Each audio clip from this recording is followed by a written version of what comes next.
आज आपण एका मराठी ॲक्टरच्या हॉटेलमध्ये लंच करण्यासाठी चाललो आहोत. नमस्कार, सुस्वागतम. कसे आहात तुम्ही सगळे? आज आपण आलो आहोत महेश मांजरेकर सरांच्या सुकासुकी हॉटेलमध्ये. असं तर या हॉटेलमध्ये आपल्याला खूप आधीच व्हिजिट करायचं होतं, पण भाऊचा बड्डे सुद्धा आहे. घरी सुद्धा आपण बड्डे सेलिब्रेट केला आणि बाहेर सुद्धा करायचं होतं. त्याच्यामुळे हेच आपल्याला मस्त मौका भी और दस्तूर भी. कोणत्याही ठिकाणी फर्स्ट टाइम व्हिजिट केलं की तिथल्या गोष्टी अगदी बारकाईने नाळून बघायच्या. त्यातल्या त्यात ही पेंटिंग अगदी कोकणाची आठवण करून देतो. बड्डे म्हटल्यावर केक तर असलाच पाहिजे. त्याच्यामुळे स्टेशन जवळ आलो आणि तिथून पटकन केक घेतला, कारण आपण सोबत केक आणला नव्हता. त्यासाठी ऑनलाईन मागवायचं म्हणजे त्याच्या मागचे चार्जेस किती असतात ते आपल्या सगळ्यांनाच माहिती आहे. त्याच्यामुळे मग स्टेशनला मॅच बॉक्स सुद्धा घेतला आणि त्याच्यानंतर भाऊच्या आवडीचा केक घेतला स्पेशली.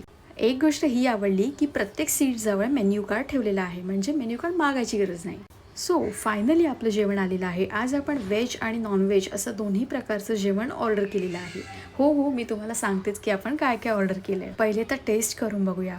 भाई साहब, खरंच खूपच अमेझिंग होतं. अगदी घरगुती स्वाद आणि झणझणीत जसं हवं तसं. हा आहे सुखा बोंबील बटाटा रस्सा आणि यातले बोंबील खाल्ले ना तर आहा, अमेझिंग एकदम. म्हणजे ज्या ज्या गोष्टी मी अगदी ट्राय करून बघत होते ना ते एकदम केवळ कमाल होत्या. मजा आली एकदम. बोंबील बटाटा रस्सा, बोंबील फ्राय, नाचणीची भाकरी, वालाचं धिरडं, हिरवी पुदिन्याची चटणी, लिंबू आणि वडे तर एकदम मस्तच होते. प्रत्येकासाठी वेगवेगळं ऑर्डर केलेलं म्हणून मी भाऊच्या ताटामधलं बोंबील ग्रेव्ही म्हणजे बोंबील मसाला ट्राय केला.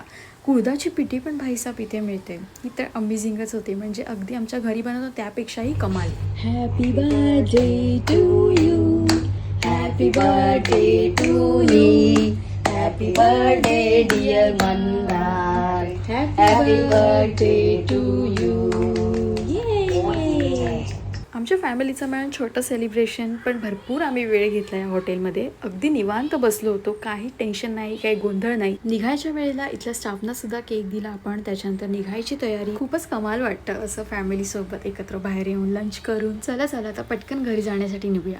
आपले फॉलोअर्स सबस्क्रायबर्स सुद्धा आले होते. ते भाऊचं खूपच कौतुक करत होते. त्यांना आपले व्हिडिओज खूप आवडतात हे ऐकून आम्हाला सुद्धा खूप छान वाटलं.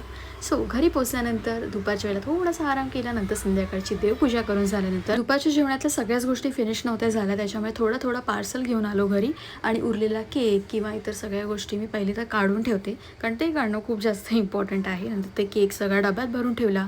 त्याच्यानंतर जे पार्सल होतं त्या सगळ्या गोष्टी ओपन केल्या. त्याच्यामध्ये सगळं फिश पण होतं थोडंफार आणि त्याच्यानंतर भाकरी वगैरे सगळ्या गोष्टी. आता हे जेवण रात्री आपण गरम करून खाऊया. भूक तर एवढी नाही आहे, पण थोडंफार जेवण करीनच. See you in the next video. Take care all. Bye.